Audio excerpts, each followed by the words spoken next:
Hello students, I hope you all are doing great. और आज हम आए हैं आपके नेक्स्ट चैप्टर के साथ। और इससे पहले जो है वो मैंने काफ़ी डिटेल में आपको सारी चीज़ें कवर कराई थी।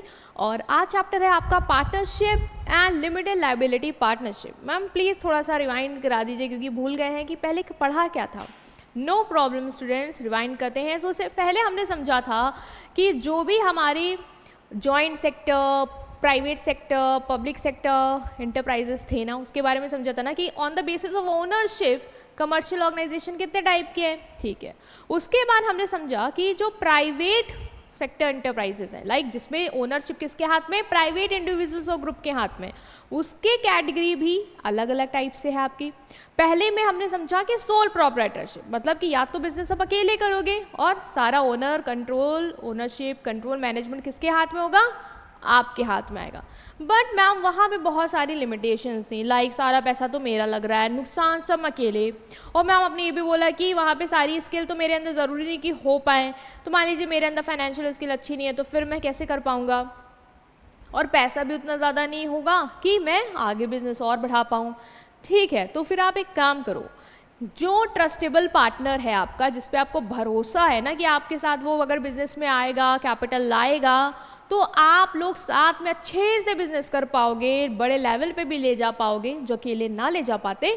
तो एक काम करो, आप क्या कर लो, पार्टनरशिप कर लो। ठीक है मैम, पार्टनरशिप कर लिया। बट ये लिमिटेड लायबिलिटी पार्टनरशिप क्या है बेटा, यही तो सस्पेंस है। पहले पार्टनरशिप तो समझ लो, फिर ये सस्पेंस भी खोलेंगे कि ये लिमिटेड लायबिलिटी पार्टनरशिप क्या होती है। कुछ बच्चों को तो लायबिलिटी क्लिक करते ही समझ में आ रहा होगा, बट हम अच्छे से समझेंगे। तो चलो सबसे पहले समझते हैं कि अगर आप बिजनेस अपने बेस्ट फ्रेंड के साथ करना चाह रहे हो तो वो बिजनेस फिर क्या कहलाएगा, वो कहलाएगा पार्टनरशिप। ठीक है, क्या कहलाएगा, पार्टनरशिप। अभी अकेले नहीं कर रहे हो, अभी सोल ट्रेडरशिप में नहीं हो, अभी ना ही सोल प्रोप्राइटरशिप में हो, अभी दोस्त के साथ करना है, तो फिर क्या कहलाएगा, पार्टनरशिप। आपने सुना भी होगा, partnership is not a new term कि आपको लग रहा हो कि पार्टनरशिप पहली बार सुन रहे हैं, नहीं। तो पार्टनरशिप क्या होता है, ये एक बिजनेस का टाइप है। ऑफ कोर्स सोल ट्रेडरशिप भी एक टाइप था और पार्टनरशिप भी आपका एक टाइप ही है। ठीक है, ये एक ऐसा टाइप है जहाँ पे to or more people, of course एक होगा तो सोल प्रोप्राइटर में चला जाएगा, एक से ज़्यादा ही तो चाहिए। मतलब कि दो या दो से ज़्यादा लोग जब एग्री करते हैं कि हम साथ में क्या करेंगे, साथ में बिजनेस करेंगे। ठीक है, बिजनेस करेंगे मतलब बिजनेस की जो भी एक्टिविटीज़ हैं, ठीक है, पैसा लगाना, प्रॉफिट शेयरिंग करना, रिस्क बेयर करना, डिसीजंस लेना, वो सब हम लोग साथ में करेंगे। सो एक टाइप ऑफ बिजनेस है where two or more people agree to share the profit and loss of a business carried on by them. मतलब जो बिजनेस ये लोग कैरी करते हैं साथ में मिल के, उसका जो भी प्रॉफिट होगा या जो भी लॉस होगा वो साथ में क्या करेंगे, बेयर करेंगे। लॉस होगा तो बेयर करेंगे और प्रॉफिट होगा तो आपस में एंजॉय करेंगे, शेयर करेंगे।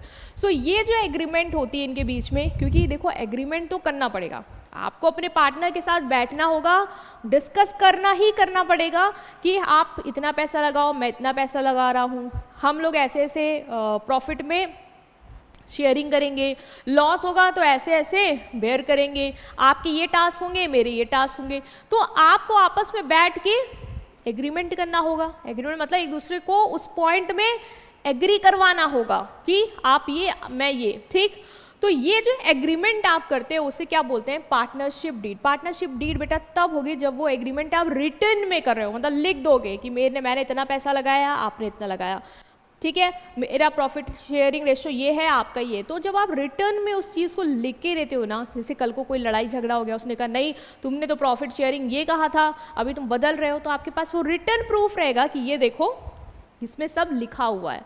उसे क्या बोलते हैं, उसे बोलते हैं partnership deed. The people who enter into this agreement, और जो लोग ये एग्रीमेंट करते हैं उनको क्या बोलेंगे, ऑफ कोर्स पार्टनर्स बोलेंगे, क्योंकि पार्टनर्स ही तो बैठ के चीज़ें डिसाइड कर रहे हैं।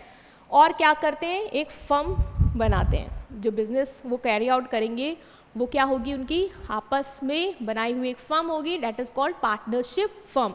तो टर्मिनोलॉजी है, बहुत ही आसान है, ऐसा नहीं है कि कुछ बहुत ही नया वर्ड यूज़ हो रहा है। सिंपल है, जब आप दो लोग हो तो अब आपस में तो एग्रीमेंट करनी होगी, अकेले बैठ के क्या एग्रीमेंट करना, दो लोग तो आपस में एग्रीमेंट करोगे, वो जो एग्रीमेंट रिटर्न में लिखोगे वो होगी आपकी पार्टनरशिप डीड, और जो बिजनेस बनाओगे, जो फर्म बनाओगे, वो होगी पार्टनरशिप फर्म, ठीक है।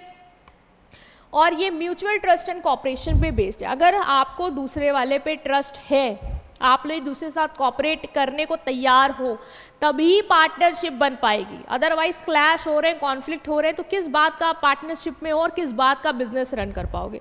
बिजनेस रन ही नहीं होगा, सिर्फ आप लोग लड़ाई ही करते रह जाओगे, ठीक है। जैसे कि आप दो फ्रेंड्स हो, आपने डिसाइड किया कि हम एक साथ क्या करेंगे, रेस्टोरेंट ओपन करेंगे, और जो भी उस रेस्टोरेंट से हमारा पैसा आएगा वो हम आपस में शेयर करेंगे।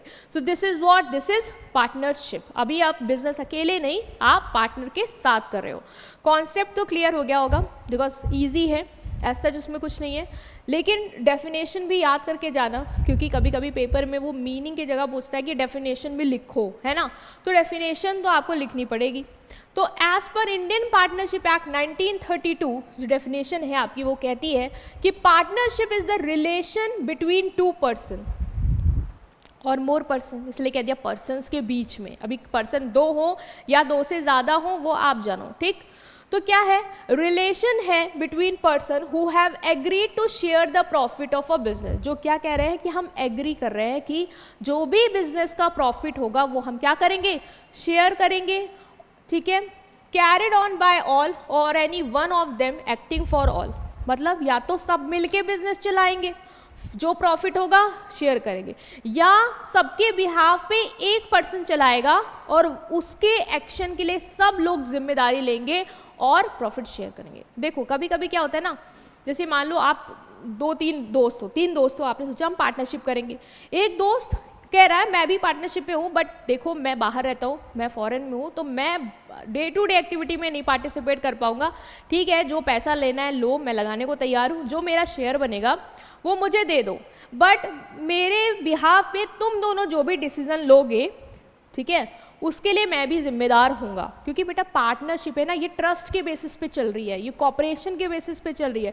भले ही तीसरा वाला इन्वॉल्व नहीं है, बट अगर उन दोनों की वजह से कल को कोई बिजनेस में नुकसान होता है तो तीसरा बाहर बैठा ये नहीं कहेगा कि मैं क्या करूँ, तुमने डिसीजन लिया था। नहीं, पार्टनरशिप में यही तो है, गलती भले दो की हो, भोगना आपको भी पड़ेगा। तो तीनों लोग को मिलके ही वो चीज़ क्या करनी होगी, बेयर करनी होगी, अगर लॉस होता है। और अगर प्रॉफिट होता है तो भले उन दो के डिसीजन की वजह से हुआ, बट आप भी तो एज अ पार्टनर थे, आपने ही तो उनको कहा ना कि आपके एक्ट के लिए मैं भी जिम्मेदार हूँ। तो ठीक है, आपने प्रॉफिट कमाया तो प्रॉफिट का हिस्सा मेरे पास भी आएगा। इसलिए बोलता है कि रिलेशन है between person who have agreed to share the profit of a business carried on by all और any one of them acting for all. ठीक है, क्लियर हुआ इस टर्मिनोलॉजी का मीन। नेक्स्ट इज फीचर्स क्या हैं आपके पार्टनरशिप के। पार्टनरशिप तो समझ में आया, अभी इसके फीचर्स भी हैं। तो पहला जो फीचर है आपका वो है एग्रीमेंट बिटवीन पर्सन। हमने समझा भी था कि एग्रीमेंट होती है, अब पार्टनरशिप में है तो एग्रीमेंट तो करनी पड़ेगी ना, पॉइंट पे सबको एग्री करना होगा आपस में, तभी बिजनेस हम कैरी आउट कर पाएंगे। अदरवाइज अभी सबके मन में अलग अलग बातें चल रही हैं, सब लोग एक पेज पे नहीं हो तो लड़ेंगे ही बिजनेस में आगे जाके। तो इसलिए हम एग्रीमेंट कर लेते हैं, सब कुछ क्लियरली कर लेते हैं कि देखो ये चीज़ें हैं, ऐसे से होना है, ठीक। तो partnership is form through agreement, इधर रिटर्न और ओरल। जरूरी नहीं है कि रिटर्न में हो, ओरल भी कर सकते हो, बट बेनिफिशियल रहता है कि रिटर्न में करो, ताकि कल को कुछ क्लैश होता आपके पास प्रूफ रहेगा। ठीक है, कोर्ट में भी जा पाओगे, क्योंकि कोर्ट क्या मांगता है, एविडेंस मांगता है, एविडेंस रिटर्न होना चाहिए। ओरली आपने क्या बात की थी उसको कोई फर्क नहीं पड़ता। ठीक है, तो फॉर्म होता है थ्रू एग्रीमेंट इधर रिटन और oral. This agreement clearly state the terms such as profit sharing ratio, duties, capital contribution of each partner. और इस एग्रीमेंट में क्या क्या होता है, इस एग्रीमेंट में सब कुछ मेंशन होता है कि पार्टनर का प्रॉफिट शेयरिंग रेशियो ये है, पार्टनर से पैसा इतना इतना लगाया है, ठीक है, और क्या क्या ड्यूटी है, किसकी कौन सी रिस्पॉन्सिबिलिटी, वो सब आप एग्रीमेंट में तय करके लिख लेते हो। दूसरा फीचर है नंबर ऑफ पार्टनर्स, मिनिमम 2 होने चाहिए, क्योंकि एक हुआ तो फिर वो सोल ट्रेडर में जाएगा। मिनिमम 2 पार्टनर आपके होने चाहिए। मैक्सिमम कितने हो सकते हैं, मैक्सिमम 50 हो सकते हैं। As per company act 2013 maximum 50 हो सकते हैं। 50 से ज़्यादा अगर है और आप कह रहे हो पार्टनरशिप है, वो इलीगल हो जाएगा। तो मैक्सिमम याद रखना 50 होंगे, ठीक। जैसे एक लॉ फर्म है उसमें 10 लोग हैं और मैनेज कर रहे हैं, तो ठीक है, बिकॉज मैक्सिमम 50 हो सकते हैं, 10 है ठीक है, मिनिमम 2 होने चाहिए, तो 2 से 50 के स्लैब में आपको आना है, तो ही आप पार्टनरशिप कर सकते हो। तो ये है क्राइटेरिया अबाउट द पार्टनर्स की कितने होंगे। Next is sharing of profit and loss. Of course partnership कर रहे हो, कल को प्रॉफिट होगा तो सब बांटोगे ना, अभी सोल ट्रेडर में नहीं होगे सब अकेले आपको अपने पास रखना है, नहीं, पार्टनर्स में है, रेशियो डिसाइड है एग्रीमेंट में, जो रेशियो उस हिसाब से आप सब लोग उसको डिवाइड करोगे, इंजॉय करोगे। और हाँ, अगर लॉस है तो लॉस भी जो रेशियो डिसाइड हुआ था उसमें आपको करना होगा। मैम रेशियो क्या होता है? रेशियो ये होता है ना कि हम लोग हिस्सा तय कर ले, जैसे कहते नहीं कि देखो हमने 50% पैसा लगाया है तो नुकसान होगा तो 50% हम लोग अपनी जेब से देंगे, और अगर प्रॉफिट होगा तो 50% बांटेंगे, वही है रेशियो, ठीक है। Next is unlimited liability. बेटा इसकी भी लाइबिलिटी अनलिमिटेड ही है, मतलब अभी आप सोच रहे होगे कि मैम सोल प्रोप्राइटरशिप में जो डिसएडवांटेज लग रही थी वो लग रही थी कि लाइबिलिटी अनलिमिटेड है, कुछ भी हुआ, नुकसान हुआ तो बिजनेस का बेचने के बाद भी अगर पैसा नहीं पूरा हो रहा तो घर का सामान भी बेचना पड़ेगा, पर्सनल प्रॉपर्टी बेचनी पड़ेगी पूरा करने के लिए, हाँ करना पड़ेगा। तो पार्टनरशिप में क्या, पार्टनरशिप में भी यही है कि जो अगर आपका नुकसान होता है तो पार्टनर्स पहले तो बिजनेस को दे व्या के करेंगे जो भी हो रहा है एसेट वगैरह बेच के, और नहीं हो रहा हो तो पार्टनर्स अपने अपने पर्सनल एसेट्स भी बेचने को तैयार होंगे, ठीक है। तो लाइबिलिटी अनलिमिटेड है, मतलब कोई सीमा नहीं है, आपको कुछ भी करके अपना लाइबिलिटी क्लियर करना ही करना है, ठीक है। तो फर्म की एसेट्स अगर इनफ नहीं है तो आप डेट को पे करने के लिए अपनी पर्सनल प्रॉपर्टी को भी बेचोगे। म्यूचुअल एजेंसी है, मतलब every partner is an agent and a principal. Partner जो है वो एजेंट भी है और प्रिंसिपल भी है। ये थोड़ा नई टर्मिनोलॉजी आपके लिए है कि म्यूचुअल एजेंसी क्या होती है। देखो एजेंट मतलब क्या, he can act on the behalf of other partners, मतलब एजेंट नहीं होता है जो मेरे बिहाफ पे काम करता है, वही है कि पार्टनर्स जो है वो एजेंट भी हैं प्रिंसिपल भी हैं, दूसरों के बिहाफ पे एक्ट भी करेंगे और एज अ प्रिंसिपल दूसरों के एक्शन से बाउंड भी होंगे। मतलब जैसे मान लो 4 पार्टनर हैं या 2 ही मान लो, 2 पार्टनर हैं, तो एक जो पार्टनर है, जो दोनों पार्टनर हैं वो एजेंट भी हैं प्रिंसिपल भी हैं, मतलब कल को मुझे कोई डिसीजन लेना है वो वाला नहीं है तो मैं उसके बिहाफ पे एक्ट कर सकता हूँ, मैं डिसीजन ले सकता हूँ, ठीक। और मैं प्रिंसिपल की तरह उसको अपने डिसीजन से बाउंड भी करवा सकता हूँ कि मैंने डिसीजन लिया है तो इसके लिए सिर्फ मैं जिम्मेदार नहीं हूँगा कि कल को लॉस हुआ तुम बोलो कि तुमने लिया था तो तुम जिम्मेदार हो जाओगे, नहीं, आप भी मेरे वजह से उसके लिए जिम्मेदार होंगे, ठीक है। तो एजेंट और प्रिंसिपल का रिलेशन है, मतलब दूसरे पार्टनर के बिहाफ पे एक्ट भी कर सकता है और दूसरे पार्टनर के एक्शन के लिए जिम्मेदारी भी लेगा, ठीक है। कल को उसके वजह से कुछ नुकसान होगा तो ऐसा नहीं है कि मैं उस पर ही डाल दूंगी, नहीं, मुझे, मैं भी उसकी पार्टनर हूँ ना, मेरे साथ हम लोग पार्टनरशिप में ना, तो मैं उसके एक्शन से भी बाउंड होंगी और मैं उसको अपने एक्शन से भी बाउंड करूँगी, तो दोनों तरफ से चीज़ें चलेंगी, इसीलिए कहते हैं प्रिंसिपल एजेंट और म्यूचुअल एजेंसी है, ठीक। मेरे एक्शन की वजह से कुछ भी होगा तो वो जिम्मेदार होंगे और उनके एक्शन की वजह से भी कुछ होता है तो मैं भी जिम्मेदारी उसकी लूँगी, तो हम दोनों लोग एक दूसरे को बाउंड करेंगे अपने एक्शंस के थ्रू। तो एजेंट कौन होता है, जो जब आप दूसरों को दूसरे के बिहाफ पे एक्ट करेंगे, और प्रिंसिपल क्या, he is bound by the action of other, जब दूसरे के एक्शन की वजह से आप भी बाउंड हो जाएंगे कि आप भी लाइबल होंगे और अपने वजह से दूसरों को कर रहे हो, ठीक। तो म्यूचुअल एजेंसी है यहाँ पे। नेक्स्ट इज लीगल स्टेटस क्या है। लीगल स्टेटस मतलब a partnership firm has no separate legal identity from its partner.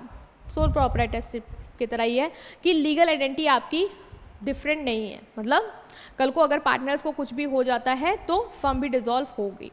If partner change और डाई द फर्म में डिसॉल्व और रिफॉर्म, ठीक है। जैसे सोल प्रोप्राइटरशिप में तो देखो ये था कि अगर सोल ट्रेडर को कुछ भी होता है, डेथ होती है, इंसेन होता है या कुछ भी होता है, लॉस होता है, इंसॉल्वेंट होता है, तो जो भी उसकी फर्म थी, ठीक है, जो सोल ट्रेडरशिप का बिजनेस था वो बंद हो जाता है। पार्टनरशिप में क्या होता है कि अगर जैसे मान लो पार्टनर्स 2 हैं, 2 में एक डाई मर गया तो एक अकेले क्या ही करेगा, ठीक है, या फिर दूसरे पार्टनर को ला के फिर वो दोबारा से फर्म को रिफॉर्म कर सकता है, वो वाला केस होगा यहाँ पे। तो सेपरेट लीगल आइडेंटिटी नहीं है, बिजनेस पे इफेक्ट आएगा पार्टनर की वजह से। Next is mutual trust. आपस में देखो फेयर ऑनेस्टी होनी चाहिए, क्योंकि पार्टनर्स आपस में काम कर रहे हैं ना। अगर एक दूसरे को ऑनेस्टी के साथ नहीं करेंगे, एक दूसरे पे भरोसा नहीं करेंगे, तो पार्टनरशिप नहीं चल पाएगी। फिर आप ट्रस्ट इश्यूज़ के ही तहत रहोगे, आपस में लड़ते ही रहोगे, और दूसरा वाला अगर दूसरे से छुपाने की कोशिश करेगा कि मैं, वो तो बाहर बैठा है तो चलो मैं ज़्यादा पैसे कमा के जेब में रख लेता हूँ, उसको नहीं बताऊँगा, तो फिर वो पार्टनरशिप के आप क्या कर रहे हो, एक तरीके से डीमेरिट में ले जा रहे हो पार्टनरशिप को, आप नुकसान कर रहे हो। पार्टनरशिप बेसिकली उसकी नींव ही होती है भरोसे की वजह से, कि दो लोग आपस में ट्रस्ट कर रहे हैं, एक दूसरे को, एक दूसरे के एक्शंस की जिम्मेदारी लेने को तैयार है, वो भरोसा है, वो कॉपरेशन है, तो वो होना चाहिए आपस में, तभी पार्टनर्स अच्छे से कर पाएंगे, ठीक है, अदरवाइज दिक्कत होगी। ठीक, नेक्स्ट इज वॉलेंट्री रजिस्ट्रेशन। देखो रजिस्ट्रेशन जो है वो कंपलसरी नहीं है, आप कराना चाहो तो करा लो पार्टनरशिप का रजिस्ट्रेशन, अदरवाइज मत कराओ। कंपनी में क्या होता है, कंपलसरी होता है, इसमें क्या है, वॉलेंट्री है, मन है तो कराओ, नहीं मन है तो मत कराओ। बट क्या होता है, अगर करा लेंगे तो क्या फ़ायदे हैं, फ़ायदे बहुत होते हैं अगर रजिस्टर कराते हो, कि कल को कोई आपके ऊपर क्लेम करता है, केस होता है, तो फिर आप क्या कर पाओगे, वहाँ पे कोर्ट में अपने आप के लिए लड़ पाओगे, अदरवाइज कोर्ट आपको पहचानेगा ही नहीं कि आप हो कौन, क्योंकि रजिस्टर तो आप कहीं हो ही नहीं। Next is restriction on transfer of share. जो आपके शेयर है, शेयर इन द सेंस जो आप पार्टनर हो, आप सोचो कि मैं अपना जो हिस्सा है वो दूसरे पर्सन को दे दूं और वो पार्टनर बन जाए, मैं, मुझे इनके साथ पार्टनरशिप में नहीं रहना है, तो आप ये नहीं कर सकते हो। अगर आपको ये करना है तो आपको बाकी पार्टनर्स को मनाना पड़ेगा, वो मान जाएंगे तो ठीक है कि आप दूसरे को अपनी पार्टनरशिप आपने दे दी और वो आके यहाँ पे आपकी जगह ले लेगा। ठीक है, कंपनी में क्या होता है, आपके पास शेयर है कंपनी का, आपने कल को, मुझे पैसे चाहिए, मैंने बेच दिया मार्केट में और मुझे पैसे मिल गए, अब वो कोई और ले ले, तो मुझे उसे कंपनी से पूछने की ज़रूरत नहीं है कि मैं बेचूं ना बेचूं, मैं बेच सकता हूँ नहीं बेच सकता हूँ, ऐसा नहीं है। बट पार्टनरशिप में ऐसा है कि अगर आपको अपनी पार्टनरशिप किसी को देनी है तो आपको सारे पार्टनर से डिस्कस करना होगा कि यार मैं छोड़ रहा हूँ, मेरा भाई बनना चाह रहा है पार्टनर, तो उसको बताओ तुम लोग को अपने आप में लाना है कि नहीं लाना है। तो वो अगर कहते हैं हाँ ठीक है तो हो पाएगा, अदरवाइज नहीं हो पाएगा। तो फ्रीली नहीं ट्रांसफ़र कर सकते हो अपना ओनरशिप या इंटरेस्ट, आपको पार्टनर के साथ कंसल्ट करना पड़ेगा, उनसे पूछना पड़ेगा, अगर वो एग्री होते हैं तो ठीक है, अदरवाइज नॉट। ठीक है, तो ये है पार्टनरशिप के आपके फीचर कि एग्रीमेंट होती है, रिस्ट्रिक्शन है ट्रांसफर ऑफ शेयर में, म्यूचुअल ट्रस्ट होना चाहिए, ठीक, वॉलेंट्री रजिस्ट्रेशन है, कराओ तो कराओ मत कराओ, म्यूचुअल एजेंसी है, आप as a agent of principal act करोगे, शेयरिंग है प्रॉफिट एंड लॉस की, और number of partner minimum 2 maximum 50। ठीक है, ये हो गया आपका पार्टनरशिप। अभी पार्टनरशिप में बेटा सबसे ज़्यादा दिक्कत क्या लग गई थी, लाइबिलिटी अनलिमिटेड थी।